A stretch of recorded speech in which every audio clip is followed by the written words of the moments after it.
El estiaje provoca un drástico descenso en los caudales de los ríos que alimentan las centrales hidroeléctricas y así amenazan con apagones. 15 alcaldes con custodia policial. Algunos incluso planifican la compra de vehículos blindados y chalecos para protegerse. Una joven ecuatoriana relata cómo perdió a su familia cruzando con decenas de migrantes la peligrosa selva del Darién en su viaje hacia los Estados Unidos. 70.000 personas se han inscrito para aplicar a 2.600 puestos de trabajo, ratificando así el problema de desempleo en el país. Ecuador requiere 16.000 millones de dólares para incrementar la producción petrolera, pero la incertidumbre ahuyenta las inversiones. Los pantalones ultracortos, las transparencias y el blanco y negro son las tendencias en la Semana de la Moda en París. Alerta en Francia por una invasión de chinches que están en las calles, cines, teatros y hasta en el transporte público. Miércoles 4 de octubre, bienvenidos a una nueva jornada informativa en Televistazo Estelar. Comenzamos con la incertidumbre por los problemas de generación eléctrica que alertan al país.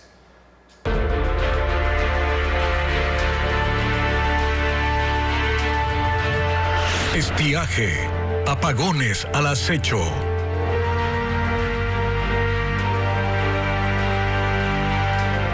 El estiaje de este año en los ríos amazónicos es el más severo en los últimos 5 años. Paul Romero recorrió el río Coca que alimenta la central hidroeléctrica Coca-Codo Sinclair y constató la impactante reducción de su caudal. Veamos un informe de la situación. Son imágenes de la agresiva sequía en la cuenca amazónica. Este año el estiaje se adelantó un mes y los ríos que alimentan a las centrales hidroeléctricas tienen poca agua. El río Coca, que abastece a la central hidroeléctrica Coca-Codo Sinclair, la más grande del país, registra uno de los caudales más bajos de los últimos 5 años, con 140 metros cúbicos por segundo, cuando en época de invierno supera los 4.000 metros cúbicos por segundo. En la captación de la hidroeléctrica, la disminución del agua es alarmante. El bajo caudal permite observar los sedimentos que dejó el río. Caudal abajo y por los efectos de la erosión, la corriente es poco visible e inofensiva. El correntoso y brumoso río Coca de la época de invierno ahora tiene poca agua que es insuficiente para producir los 1.500 megavatios de capacidad instalada de la hidroeléctrica Coca-Codo Sinclair. Otro río importante, el Paute, que abastece a la central hidroeléctrica Paute, también bajó de caudal, de un promedio de 60 metros cúbicos por segundo a 7 metros cúbicos, según el Ministerio de Energía. Hecho similar ocurre en el caudal del río Zamora, que abastece a la central hidroeléctrica del Citanizagua, de 47 metros cúbicos por segundo a 25. Y el río Jubones, que alimenta a la hidroeléctrica Mina San Francisco, de un promedio de 48 metros cúbicos por segundo a 9 metros cúbicos. En septiembre, la producción hidroeléctrica que abastece con el 90% de la demanda del país bajó al 70% por el estiaje. Para evitar apagones en los próximos 3 meses, se requiere la disponibilidad de 460 megavatios adicionales, según el Operador Nacional de Electricidad SENACE. Colombia se convirtió en un socio estratégico del Ecuador que por lo pronto evita que el país sufra apagones. Ecuador compra generadores y repara centrales térmicas para evitar desabastecimientos. Francisco Garcés tiene más información.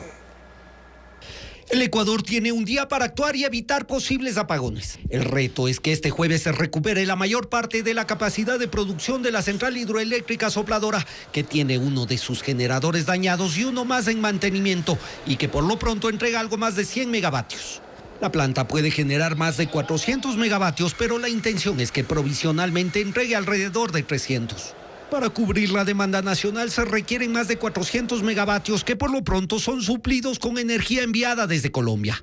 Hasta este jueves ese país entregará 460 megavatios que le cuestan al país cerca de $3 millones diarios.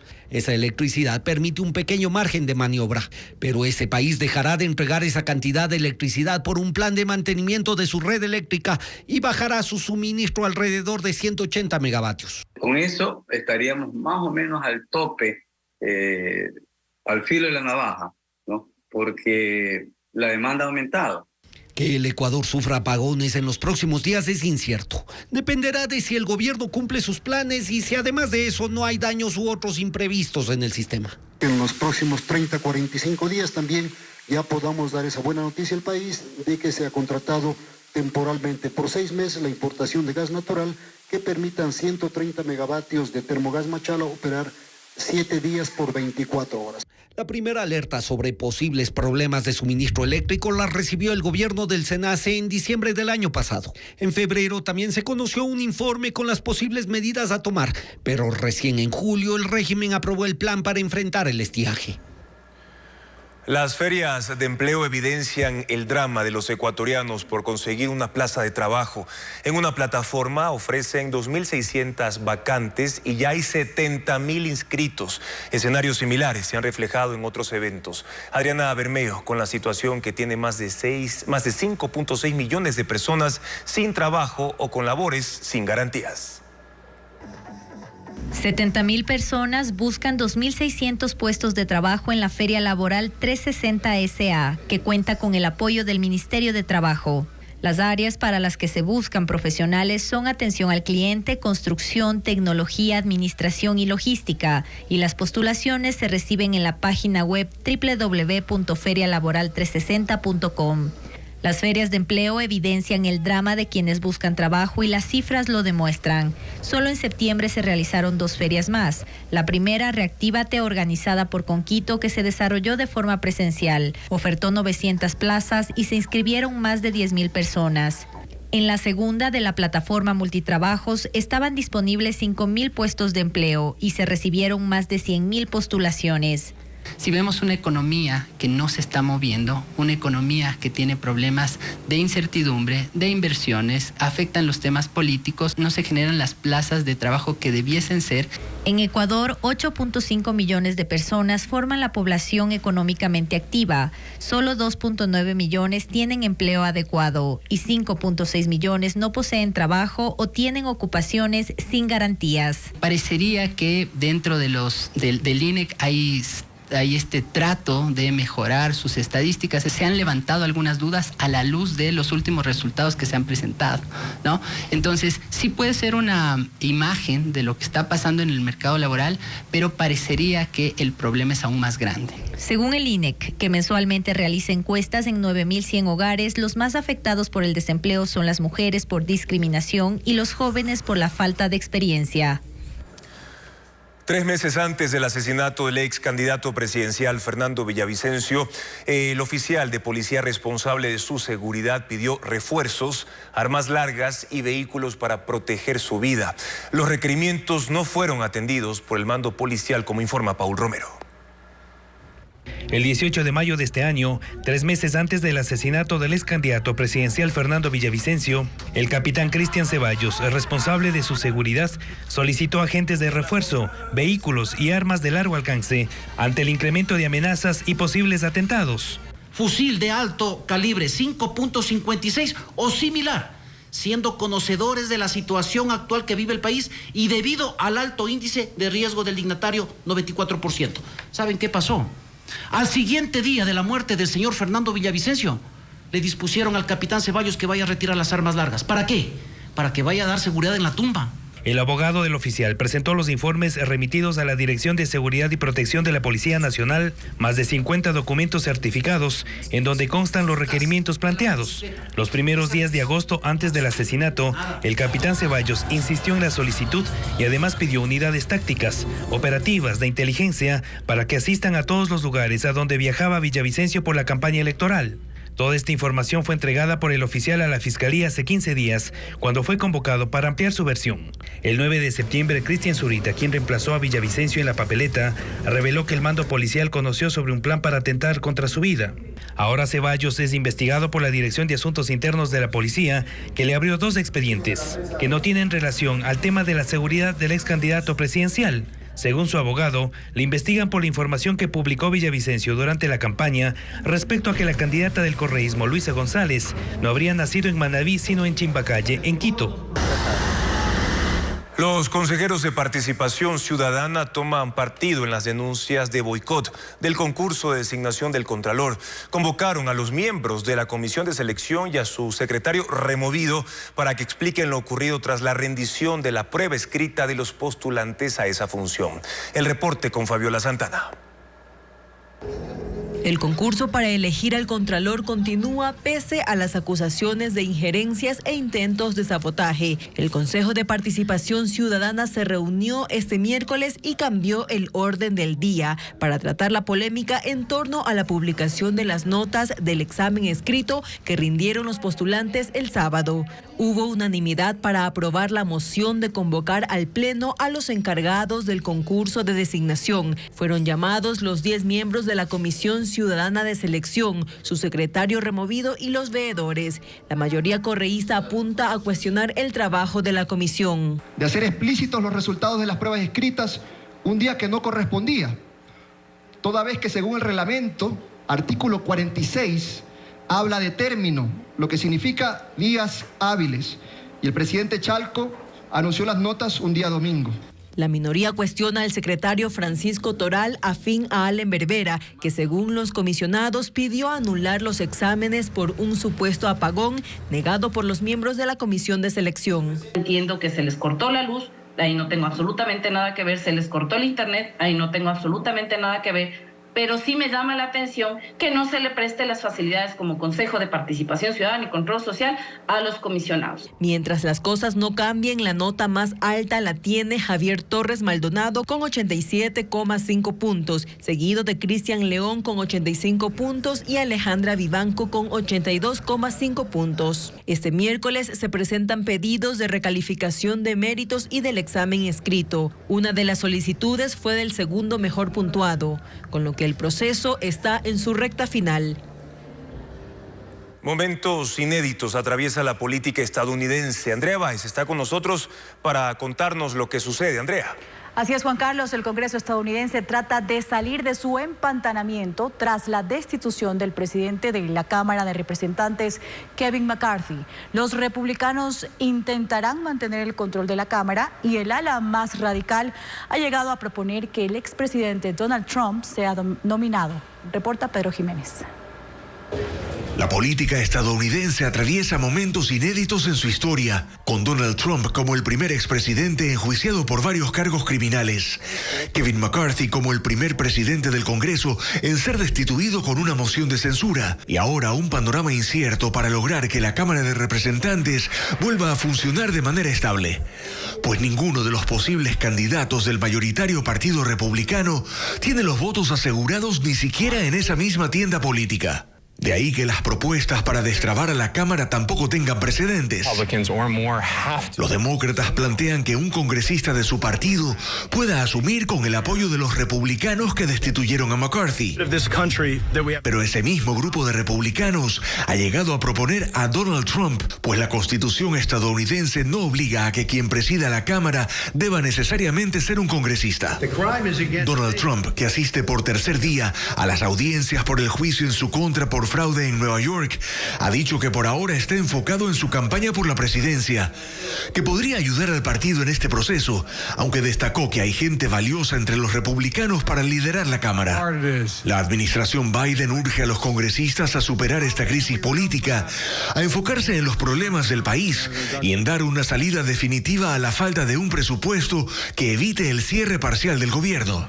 Hay una minoría de 212 congresistas demócratas, una mayoría de 221 republicanos, pero aún entre ellos no hay una postura que les asegure mantener la dirección de la Cámara de Representantes, por lo que tampoco hay una fecha para iniciar las votaciones.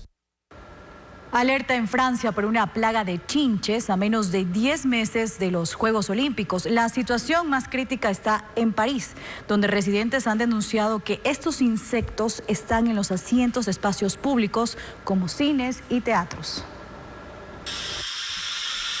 Se ocultan y anidan en muebles y colchones para alimentarse de sangre humana durante las noches. Así viven los chinches, insectos rojizos que conmocionan Francia. No provocan una enfermedad grave, pero sí lesiones en la piel, irritación, reacciones alérgicas e incluso ansiedad y depresión. Imágenes de estos bichos en espacios públicos de París se han viralizado en redes sociales, desatando una ola de temor. La gente no sabía si tenía chinches. Antes pensaban que eran picaduras de arañas o mosquitos. Pero últimamente, con casos en el metro y en los cines, se ha extendido el temor y nuestra carga de trabajo es monstruosa, dice un exterminador. El gobierno se ha visto obligado a intervenir para calmar a la nación. Primero negó que esta plaga haya llegado al transporte público, pero luego admitió un aumento en la proliferación de los insectos, responsabilizando de ello a las altas temperaturas. El calentamiento global está alimentando este brote de chinches en Occidente, especialmente en países visitados por muchos turistas. Esto hace la vida imposible a muchos de nuestros ciudadanos, dijo su portavoz.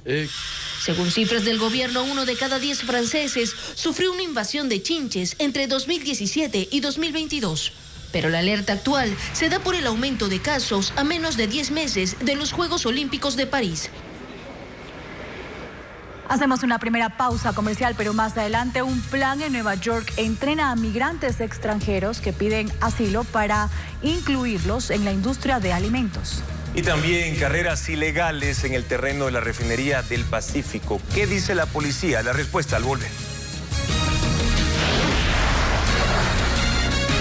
Además, ¿cómo generar empleo en Ecuador? Los candidatos presidenciales llevan sus propuestas a los empresarios, aliados clave para poder conseguirlo. Esto y más luego del corte.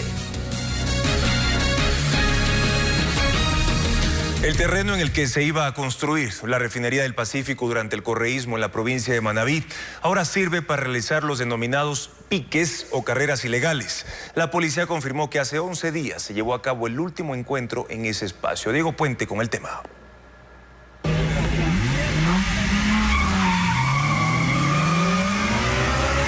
El ruido de los motores y del contacto de las llantas contra el asfalto reemplazaron a la refinación de petróleo en la fallida refinería del Pacífico en El Aromo, en Manabí. Este evento se realizó el domingo 24 de septiembre, pero los videos se empezaron a viralizar este lunes. Ahí se observa vehículos competir dentro de los caminos asfaltados internos del terreno, que tiene 503 hectáreas.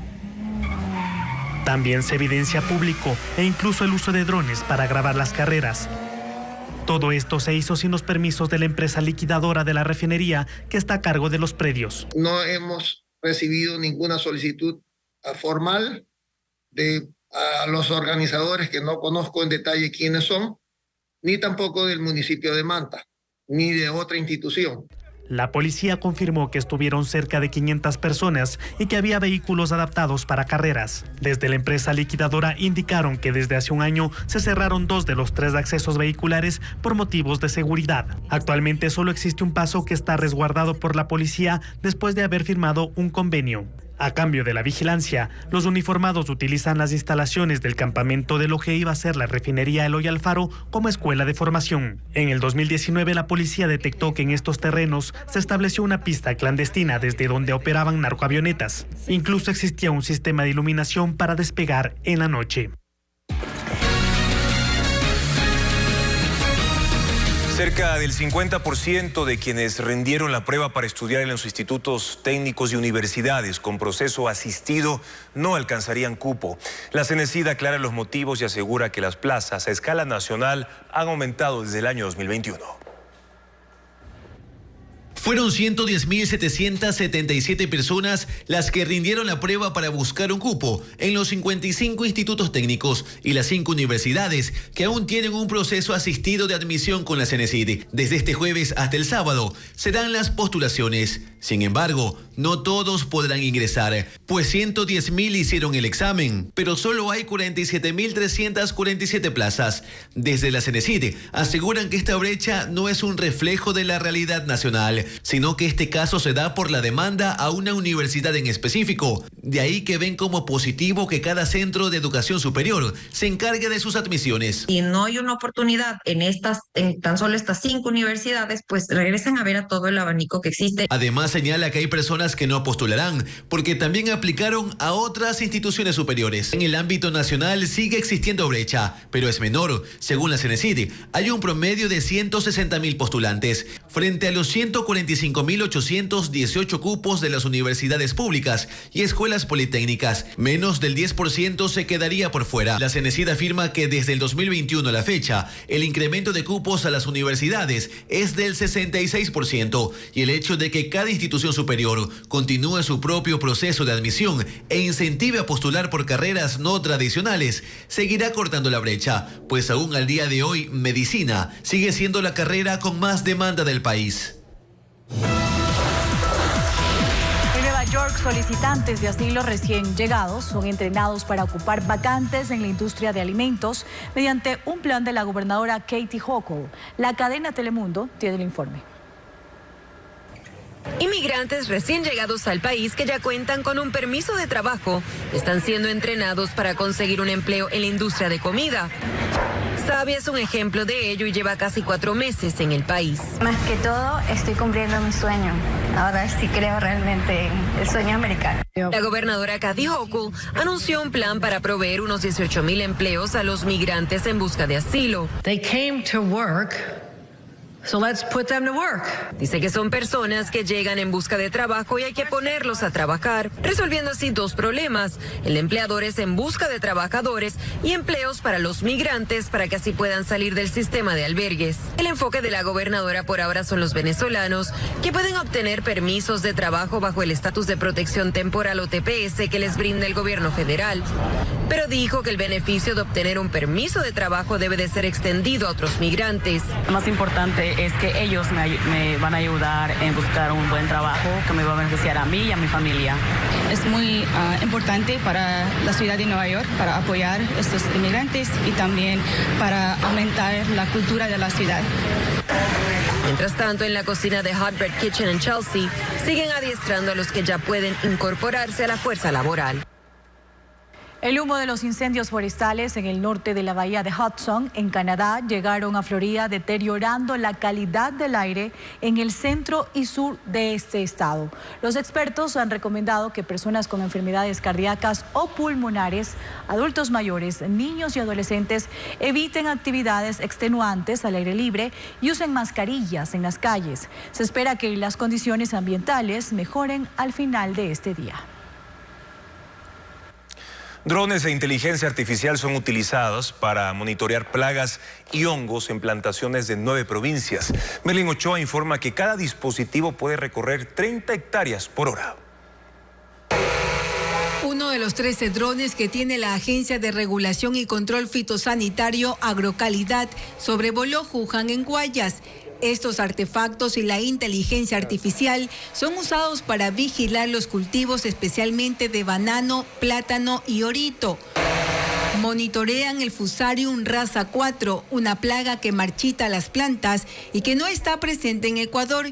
Sin embargo, los vuelos buscan detectar a tiempo y frenar rápidamente focos de contagio. Las imágenes de forma inmediata llegan a una plataforma creada por el Instituto Nacional de Integración Agropecuaria con apoyo técnico alemán. Estos drones son de última tecnología y pueden permanecer en el aire hasta 2 horas. Antes los técnicos realizaban recorridos a pie, priorizando áreas críticas de forma manual, revisaban 4 hectáreas de cultivo en 1 hora y media. La tecnología optimiza el tiempo. Un dron es capaz de monitorear 30 hectáreas en 1 hora. Actualmente tenemos 850 hectáreas monitoreadas y supervisadas para el control de este patógeno. Los equipos están en 9 provincias clave como Guayas, Los Ríos, El Oro y Manabí, donde hay mayor producción de banano. El sistema está en marcha desde junio y se aspira que hasta diciembre se haya sobrevolado 10,000 hectáreas. Además de plátano, también se monitorea las plagas en los cultivos de mango, arroz y cacao.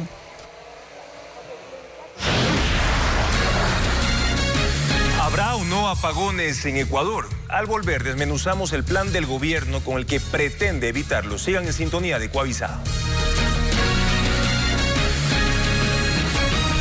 El gobierno apunta a rehabilitar termoeléctricas, comprar generadores y a importar energía desde Perú para solventar la crisis eléctrica en Ecuador. Francisco Garcés explica más de la situación.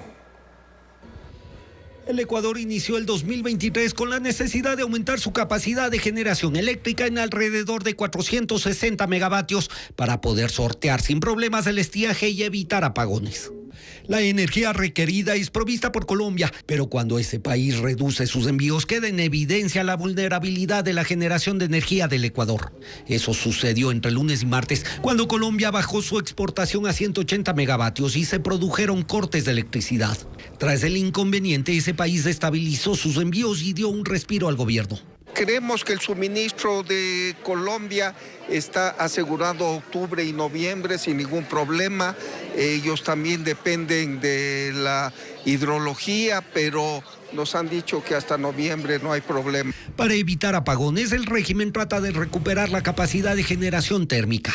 Ya tiene disponibles algo más de 300 megavatios de las plantas del Salitral, Pascuales y una parte de Termo Esmeraldas, planta que generaría 125 megavatios adicionales a finales de mes.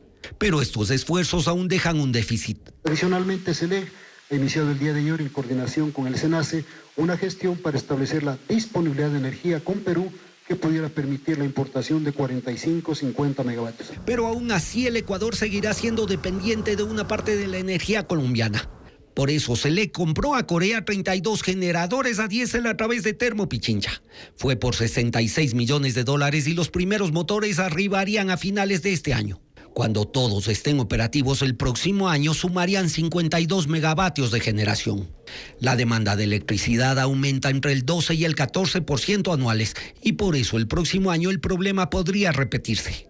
Para evitarlo, el régimen tiene negociados contratos de generación fotovoltaica, eólica e hidroeléctrica por 800 megavatios con inversión privada, aunque su ejecución dependerá del próximo gobierno.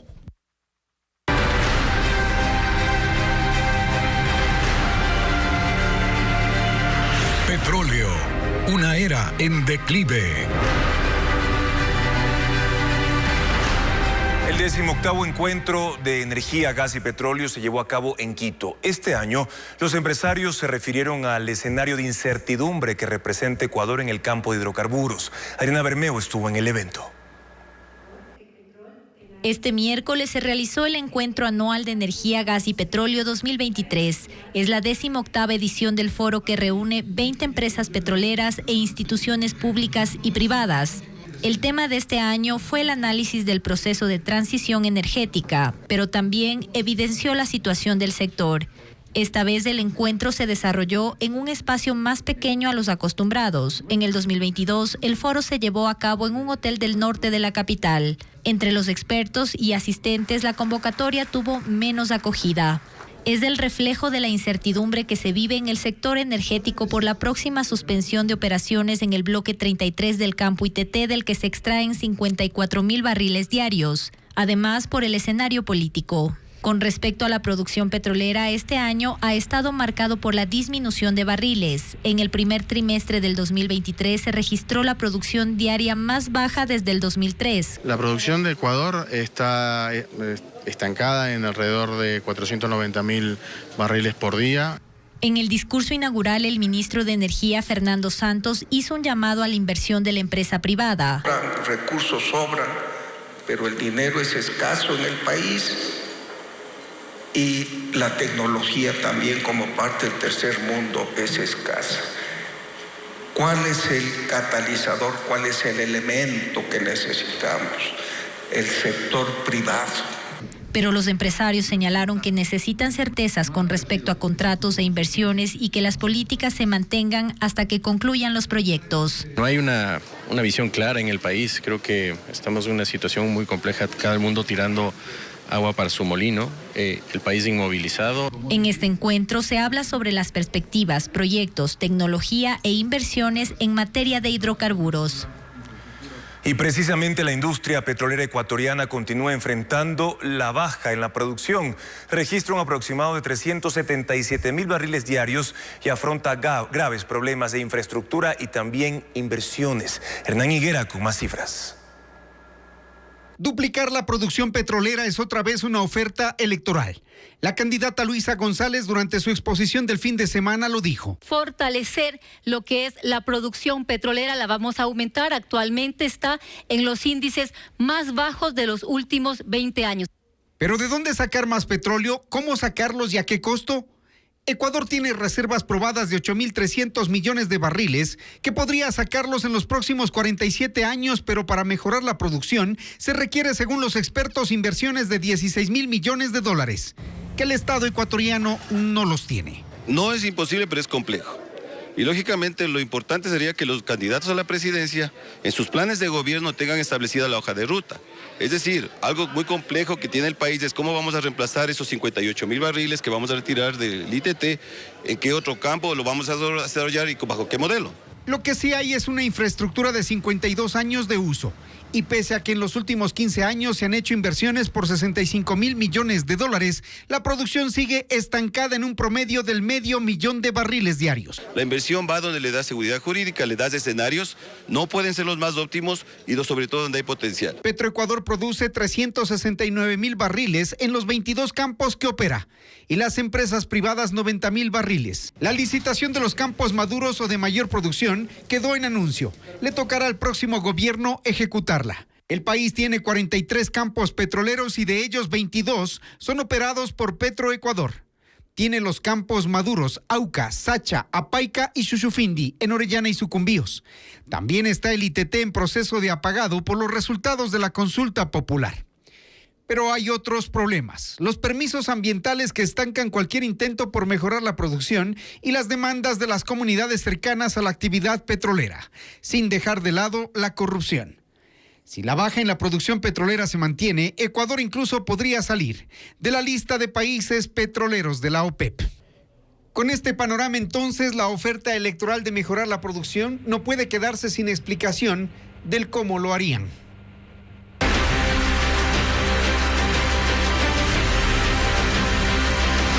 Elecciones 2023.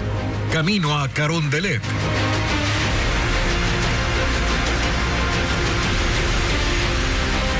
Las campañas de Daniel Noboa y Luisa González usan medios tradicionales y digitales para su promoción.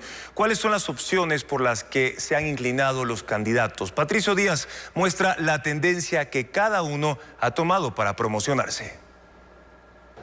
A 8 días de que concluya la campaña electoral, el ritmo de la promoción de los candidatos y sus propias estrategias parecen no haber cambiado. Después del debate se esperaba un reforzamiento de sus acciones, pero los dos finalistas del balotaje siguen por la misma línea. Luisa González se ha inclinado por las reuniones con sectores gremiales, barriales y estudiantiles, segmentando su mensaje para que esas audiencias lo amplifiquen. No hay por ahora caravanas ni concentraciones masivas.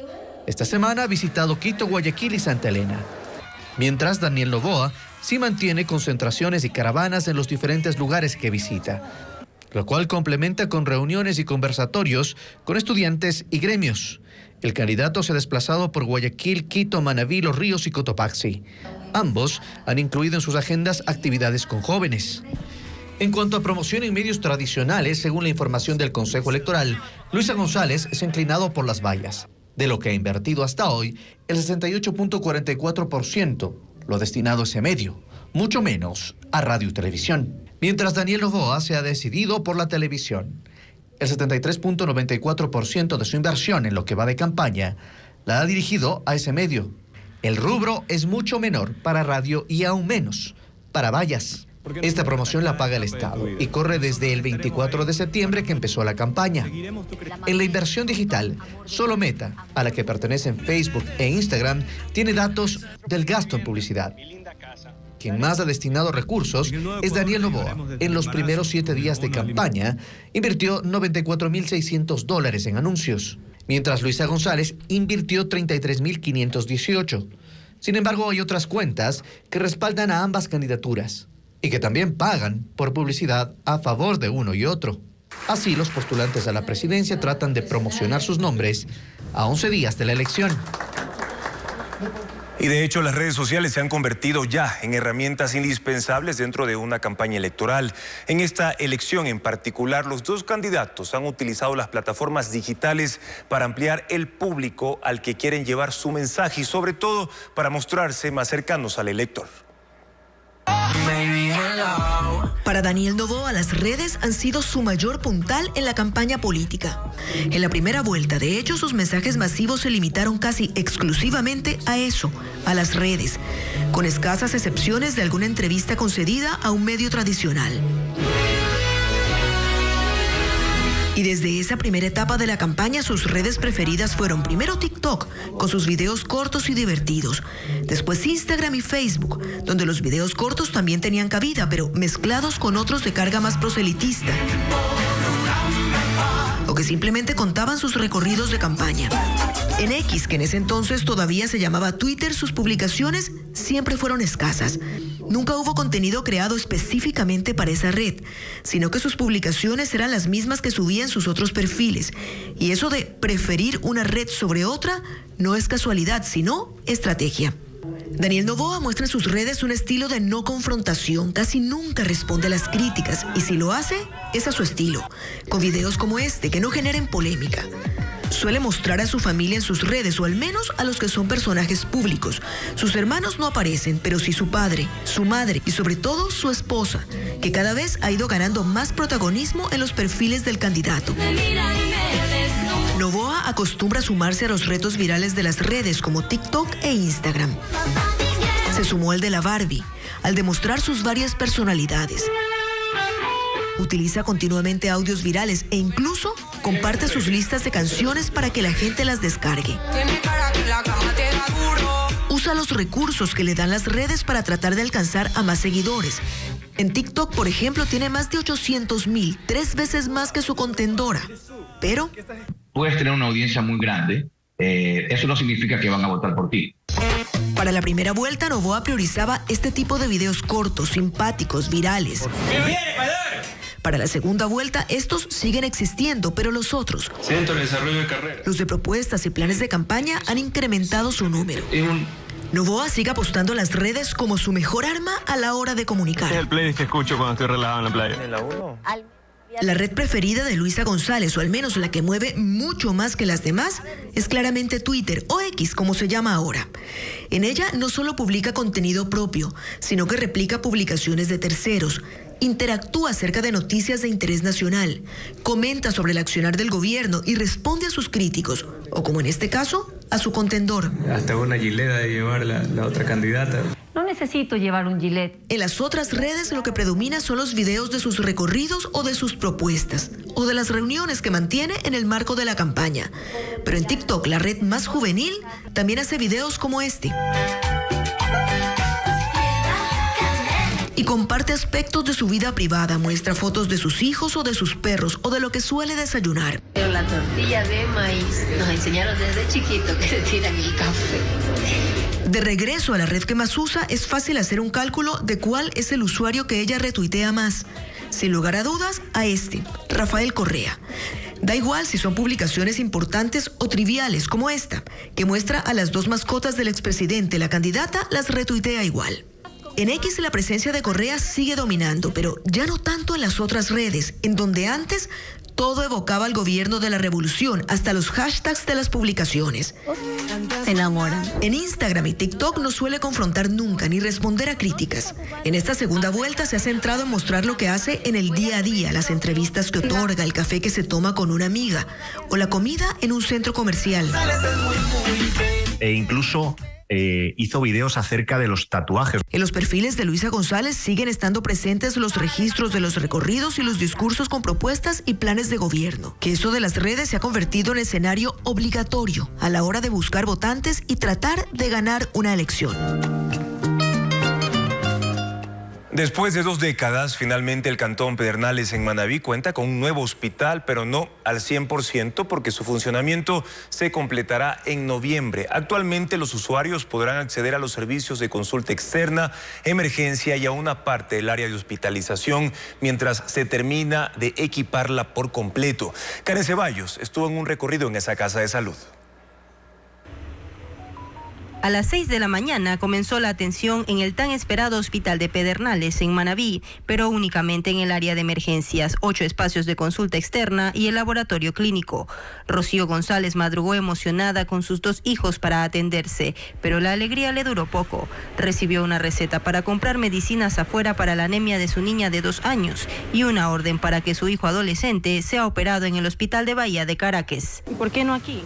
Porque dicen que aquí no operan. ¿Todavía no? No. Faltan 7 semanas para que los quirófanos del Hospital de Pedernales estén operativos. Esperamos que hasta el 20 de noviembre completemos la última fase, la fase 4. Están ingresando el 1 de noviembre 93 profesionales adicionales. Y estos van a completar 270 personas. Y solo 10 de las 30 camas para hospitalización están habilitadas. Los 80.000 habitantes de Pedernales anhelaban este hospital desde hace 2 décadas, cuando el municipio inició la obra, pero nunca la terminó. En el 2016, con la anunciada reconstrucción tras el terremoto, hubo otro ofrecimiento, pero el proyecto tampoco se consolidó pese a las 5 protestas de los ciudadanos. Este miércoles, al acto de inauguración llegó el presidente Guillermo Lasso, quien dijo que la obra ahora es símbolo de la lucha contra la corrupción. En 2019, un primer contrato se cayó por la presentación de garantías falsas y en el 2020, el anticipo de un segundo contrato se perdió en la trama de corrupción que llevó a la prisión y sentencia del exasambleísta Daniel Mendoza. Esa es la mala política del gobierno de Correa y la mala política del gobierno de Moreno, que entregó la salud de Manabí a un legislador. Daniel Mendoza representa la mala política, señores. Nosotros representamos la buena política, los que construimos hospitales, ahorramos dinero para el pueblo ecuatoriano. 26.6 millones de dólares terminó costando el Hospital de Pedernales, que lleva el nombre de Dr. Francisco Vázquez Balda. La construcción también beneficiará a habitantes de otros 2 cantones y estuvo a cargo de la firma china CanC. Estudiantes de un colegio en Quito denunciaron que se alteraron sus fotos y videos para crear contenido para adultos. Diego Puente informa sobre este caso que se conoce como deepfake en una institución educativa particular. 20 estudiantes mujeres de un colegio del Valle de los Chillos en Quito fueron víctimas de montajes de contenido sexual. Con ayuda de la inteligencia artificial, sus rostros aparecieron en fotos y videos. Es lo que se conoce como deepfake. Esta práctica busca dañar psicológicamente a las víctimas y afectar su honra. El grupo Rescate Escolar presentó una denuncia este miércoles tras reunirse con 6 padres de las afectadas. Ellas hablan de 20 a 24 estudiantes de primero a tercero de bachillerato. Eso es lo que refieren. Y también refieren una cifra que habría que confirmar, que son como 700 videos de imágenes con sus fotos. 2 de los presuntos agresores se retiraron del colegio. Según Rescate Escolar, no se actuó de inmediato. El lunes comentó la rectora que, de acuerdo a los padres, que estaban elaborando un informe a ser puesto a consideración del distrito. Pero recordemos que esto se supo el martes de la semana anterior. Inmediatamente se debía poner una denuncia. En un correo, las autoridades del colegio indicaron que es más apropiado esperar que se resuelvan los asuntos legales y se garantice la protección de todos los menores antes de abordar públicamente el tema. La denuncia está en conocimiento del Ministerio de Educación y de la Fiscalía. A escala nacional, 15 alcaldes tienen custodia policial debido a la ola de violencia. Ahora los municipios invierten recursos en vehículos blindados y chalecos para sus funcionarios, como reporta Bessie Granja. Tras un informe de riesgo emitido por la Policía Nacional, el municipio de Cuenca dará paso a la compra de un vehículo blindado para la movilización del alcalde Cristian Zamora. Como ustedes conocen, hace algún tiempo atrás yo había hecho público algunas amenazas en contra de mi integridad. Incluso en algún momento pues fui cerrado y cercado mientras me transportaba y algunos otros temas que se dieron a nivel de redes sociales. En el proceso que fue subido este lunes al portal de compras públicas, también se contrata su mantenimiento preventivo. A escala nacional, 15 alcaldes tienen custodia policial por haber sufrido algún atentado o amenaza. El nivel de violencia en el país ha hecho que en los municipios se decida gastar no solo en vehículos blindados, sino también en chalecos antibalas y equipos para resguardar la seguridad del personal. Desde la dirección de la Asociación de Municipalidades del Ecuador, se solicita una política integral para dar solución a este problema. O sea, el tema no es solamente defendernos, ponernos al chaleco antibala, no es tema solamente ponernos un tanque de guerra, sino afrontar de manera compleja y de manera integral el tema como Estado. Sí hay un factor importante, el gobierno central. ¿Qué hace el gobierno central como líder del Estado?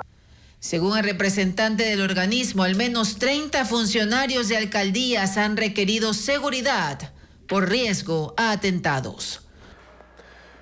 Una gasolinera cerró luego de ser atacada 4 veces por extorsionadores en la provincia del Oro. Los delincuentes pedían $20.000 a los propietarios para dejarlos trabajar en paz. Fabricio Lapo informa sobre este caso. Una semana de amenazas y ataques desencadenó en el cierre de una gasolinera que funcionó por 25 años en la vía Machala, Puerto Bolívar, en la provincia de El Oro. Todo empezó hace una semana, cuando 2 delincuentes a bordo de una moto amedrentaron con un arma a un despachador de combustible. Le dejaron una nota y 2 balas. 33 horas después, los extorsionadores volvieron a atemorizar a otro trabajador y dejaron otro mensaje, insistiendo en que los propietarios contesten. Además, dispararon al aire 8 ocasiones. Al día siguiente, 11 sospechosos en motos irrumpieron en la estación y amenazaron de muerte al guardia. Ese mismo día, los propietarios suspendieron la atención y denunciaron que les exigían $20.000 para dejarlos trabajar. Para pagar una extorsión, una vacuna no hay, porque la rentabilidad es mínima. Entonces ya, por eso el señor ya cerró la estación. Nosotros como isleros no abrimos ya la estación de servicio porque nos da miedo. El combustible de los reservorios fue retirado de esta estación en la que laboran 13 personas, pero incluso 4 días después del cierre, la noche de este martes, la gasolinera volvió a ser blanco de ataques cuando a las 22 horas de ayer, 2 hombres en motocicleta lanzaron un artefacto explosivo al filo de la estación. Desde este mes, agentes antinarcóticos de Ecuador serán parte de la Policía Europea, precisamente como un trabajo y un plan para identificar cargamentos contaminados con droga que llegan a países como Bélgica y España. William John con más de este tema. A la cita llegaron delegados del gobierno, del sector exportador y policía. Firmaron un convenio de cooperación que les permita ejecutar acciones contra el crimen organizado, especialmente desde los puertos. Entre el 2022 y este año, en las terminales marítimas decomisaron 130 toneladas de droga. El 80% va a Europa, camuflada en contenedores. Por eso la preocupación del delegado de la Unión Europea, que también fue parte de este encuentro. Queremos que lleven banano, camarones, pescado y no otras cosas. Otra de las decisiones es que 2 agentes antinarcóticos de Ecuador, especializados en investigación criminal, viajarán a ese continente para ser parte de las filas de la Europol, que es la agencia de policía que coordina acciones entre países de esa zona. Muchos de los golpes que ha dado Europa efectivamente es por información de inteligencia de la policía. Estos policías llevarán información desde Ecuador para coordinar operativos en puertos europeos y estarán en las oficinas de Países Bajos y Bélgica. El 60% de la droga decomisada en estos países procede de Ecuador. En el convenio con los exportadores se estableció un protocolo para dar seguridad a la cadena logística, según la policía, desde que el producto sale de las fincas, rastreando el transporte, los contenedores, su llegada a los puertos hasta que zarpan los buques. Esto mediante un centro de monitoreo y análisis de la unidad antinarcóticos. La migración irregular por la selva del Darién dejó huellas imborrables en familias ecuatorianas que vieron morir a sus seres queridos durante el peligroso trayecto. Bessie Granja relata la historia de una adolescente que perdió a sus padres y su hermana mayor en esa zona fronteriza entre Colombia y Panamá, por donde se han desplazado casi 44.000 compatriotas en lo que va del año.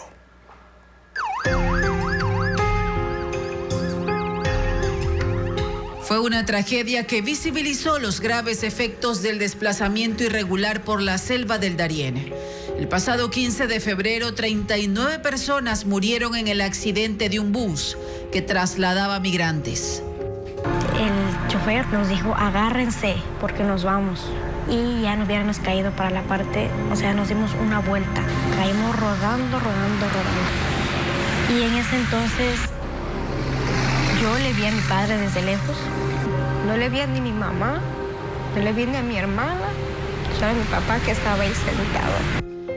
Entre los ecuatorianos fallecidos constan Miguel Chuga, de 43 años, Blanca Hualpa, de 36, y su hija mayor, Nicole. Son los padres y hermanas de Sandy, de 16 años, quien junto a ellos y a su hermano menor, Jotín, cruzaron el tapón del Darién para comprar nuestra casa y nuestro terreno allá en Ecuador. Decidimos viajar el 15 de enero del 2023. Durante 2 meses, Sandy permaneció en un albergue de Panamá, recibiendo la asistencia de UNICEF, recuperándose así de las lesiones que sufrió tras el siniestro.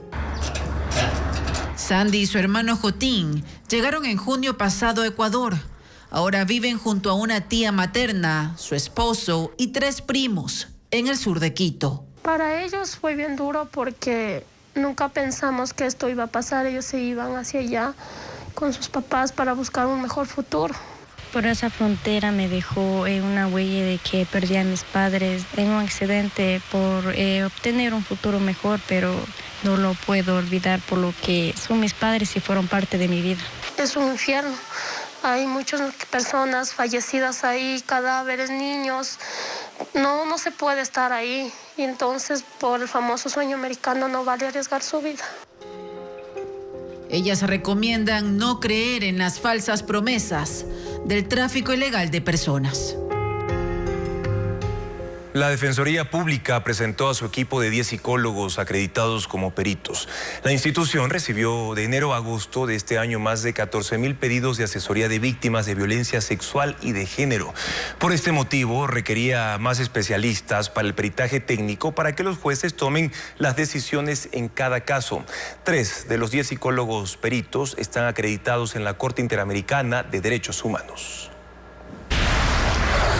Un tributo sinfónico al cantante español Camilo Sesto, un festival de cine y una exposición de arte contemporáneo que explora las complejidades de 5 continentes. Se presentan en 3 ciudades. Diego Cuenca nos describe estos eventos. En una de las salas del Museo Antropológico MAC, en el centro de Guayaquil, se realiza la exposición Planeta Complejo, que exhibe 62 fotografías, diseños y pinturas. Cada imagen muestra los problemas sociales de 5 continentes, como la violencia, migración e inseguridad. Por ejemplo, un fotógrafo italiano en el norte de su país captó a un afgano que convivía en un campamento para refugiados. En otra sala proyectan 120 piezas visuales y 200 sonoras.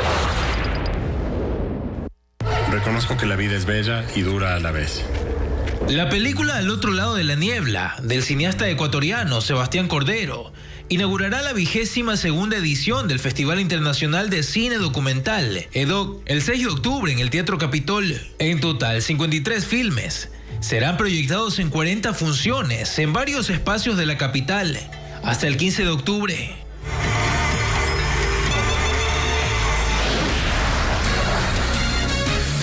Poca ropa desfilaron los modelos de la Semana de la Moda en París.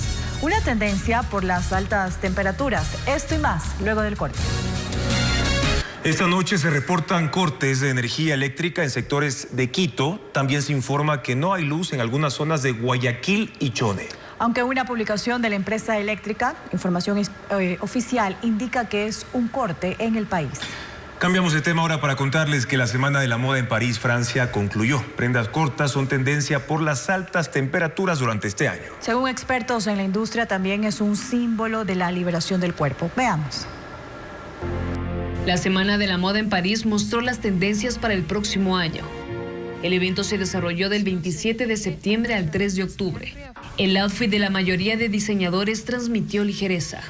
Las altas temperaturas registradas este año en el mundo hacen que la moda se incline hacia las prendas cortas. Predominan los hombros descubiertos, el escote y el corsé volvieron con fuerza, incluso como símbolo de la liberación del cuerpo, de acuerdo a expertos de la industria. El escote asimétrico, es decir, descubrir solo un hombro, también se pudo ver en los diseños presentados en la capital francesa. Los desfiles de Yves Saint Laurent y Dior destacaron en París. Otra tendencia que empezó con los desfiles en Londres y Milán de este año y se afianzó en París son los pantalones extra cortos. Y para las mujeres que no se sienten cómodas mostrando sus piernas por completo, la opción de los diseñadores son las transparencias. En cuanto a los colores del 2024, París mostró una tendencia hacia el retorno del dúo cromático más popular de la moda, el blanco y el negro.